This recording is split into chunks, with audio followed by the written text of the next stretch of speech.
ये बड़ी खबर हम आपको आजमगढ़ जिले से दिखा रहे हैं। कागज में खुद को जिंदा करने के लिए लंबे समय तक संघर्ष करने वाले जनपद के लाल बिहारी मृतक ने शहर के राजघाट स्थित शमशान पर एक प्रेस वार्ता आयोजित की, जिसमें उन्होंने फिल्म निर्माता सतीश कौशिक पर गंभीर आरोप लगाए।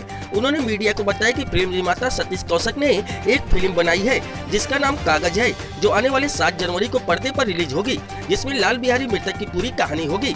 उन्होंने बताया कि धोखे से एग्रीमेंट पर मेरी साइन फिल्म निर्माता द्वारा ले ली गई और उसकी कॉपी मांगने पर उन्होंने मना कर दिया। और क्या कुछ कहा, आरोप लगाया फिल्म निर्माता सतीश कौशिक पर लाल बिहारी मृतक ने। देखिए हमारे इस खास रिपोर्ट में। Bureau report Amit Khairwar. लाल बिहारी जी, आपने प्रेस वार्ता बुलाई है, क्या उद्देश्य है प्रेस वार्ता का? मैं सबसे पहले नववर्ष की आप लोगों को शुभकामना दे रहा हूँ। प्रेस वार्ता इसलिए बुलाया हूँ कि मुझे तो सरकार ने मृत घोषित किया था। मैं लगभग 18 वर्ष के बाद ज़िंदा हुआ।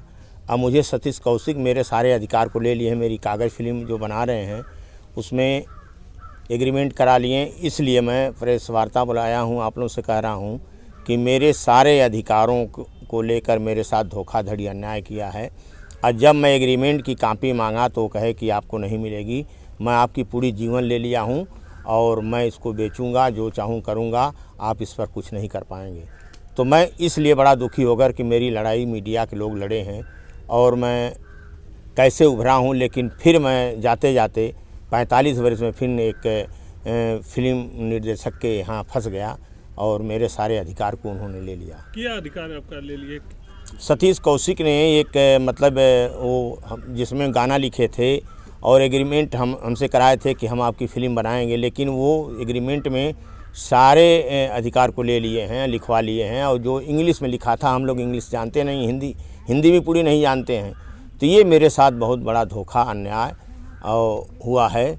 अब इसके लिए मैं आप लोगों से प्रार्थना कर रहा हूँ कि आवाज़ उठाइए और मैं उच्चतम न्यायालय तक जाऊँगा। क्या आशंका है आपको कि क्या नुकसान हो सकता है? मेरा नुकसान इसलिए हो जाए कि लड़ाई मैं लड़ूँ, सारे अधिकार को ले लेंगे। मेरी एक किताब की रॉयल्टी ले लेंगे, डॉक्यूमेंट्री की रॉयल्टी ले लेंगे, फिल्म की रॉयल्टी ले लेंगे। मतलब वो कुछ मैं नहीं कर सकता और न मेरे परिवार वाले कुछ कर सकते हैं। और वो जो ऐसा काम किए हैं, जो धोखाधड़ी जो हुआ है, सबसे ज़्यादा जो फर्जी नोटरी वैन हेल्फी करा लिए हैं और हम लोग से दस्तखत कराए लखनऊ में और नोटरी कराए जाकर बम्बई में। तो ये मेरे साथ अन्याय हुआ है। तो ये बताइए, जो आपने दस्तखत किया होगा तो उसको पढ़ा नहीं कागज? नहीं, हम उनके पर पूरा विश्वास रखते थे। हमारा उनका संबंध 2003 से चला आ रहा था और हमारा पूरा परिवार, हम भी पूरी मदद करते थे, सारे परिवार उनकी मदद करते थे फिल्म में। और वो हमेशा हमको भाई भाई कहते थे। मैं क्या जानूँ कि भाई के रूप में वो दूसरे राजदूत आकर खड़े हो जाएंगे और मेरे साथ अन्याय करेंगे। तो कब आपकी फिल्म जो आपके जीवन पर बनने वाली, कब रिलीज हो रही है? ये इसी 7 जनवरी को रिलीज हो रही है। कौन कौन उसमें किरदार में हैं और किस तरह से? अब तो देखिए, उसमें पंकज त्रिपाठी हैं और कौशिक भी हैं और हीरोइन शायद मोनल गज्जर नाम की हैं। और ये फिल्म जब मतलब हमको रफ नहीं दिखाए कि क्या है, हमको कहानी भी नहीं पढ़कर सुनाए, इसलिए हमको अंधेरे में रखे रहे।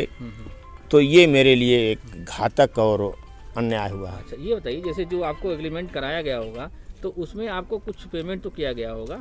हाँ, उसमें बात थी। वो पैसे का यहाँ प्रश्न नहीं है। पैसा अभी क्या उनको देना है, क्या लेना, ये तो सवाल अलग है। जब मैं एग्रीमेंट की कॉपी मांगा हूँ कि आपने फिल्म बना लिया है तो हमारी एग्रीमेंट की कॉपी दीजिए। हमारे विषय में टाइम्स ऑफ इंडिया के संपादक परवीन जी वो किताब लिख रहे थे, उनको भी मना कर दिए। कई लोग मतलब इस कहानी को खरीदना चाह रहे थे, लेना चाह रहे थे कि हम आप पर बनाएंगे, डॉक्यूमेंट्री बनाएंगे, किताब बनाएंगे, सीरियल बनाएंगे, लेकिन सारे लोगों को इन्होंने मना कर दिया। और जब किसी तरह से मांगा गया है तो ये अब जाकर पोल खुला कि मेरे सारे अधिकार को उन्होंने हड़प लिया है, एक बधुआ मजदूर बना लिया है। मतलब समझ जाइए, मुझको गिरवी रख लिया वो। तो आपकी आगे की रणनीति क्या होगी? कोर्ट जाएंगे आप कैसे? हाँ बिल्कुल, मैं कोर्ट जाऊंगा और उसके अन्याय के विरुद्ध आवाज़ उठाऊंगा। कानूनी कार्रवाई उनके ऊपर करेंगे? हाँ बिल्कुल करूंगा। तो आपको कितना आर्थिक नुकसान हुआ इस घटनाक्रम से? अब देखिए, एक तो मेरा जो सामाजिक तौर से नुकसान हुआ है।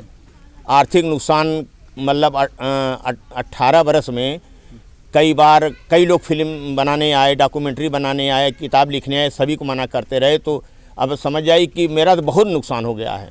मैं इसकी क्या बताऊं, मेरी कीमत तो चली गई और कीमत के साथ साथ मेरे सारे पूरे पिछले इतिहास को उन्होंने ले लिया ना।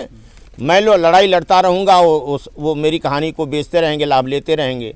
तो आप क्या चाह रहे हैं? फिल्म जो आपके नाम पे हो रही वो कागज है वो रिलीज हो या ना हो? नहीं, मैं तो चाह रहा हूँ कि फिल्म रोक दिया जाए, रिलीज ना हो और जब तक मेरा निर्णय न हो जाए। तो कोर्ट में आप जाएंगे, इसमें दरखास्त करेंगे? हाँ, माननीय उच्च न्यायालय तक हम जाएंगे, बिल्कुल जाएंगे। तैयारी हमारे वकील साहब कर रहे हैं।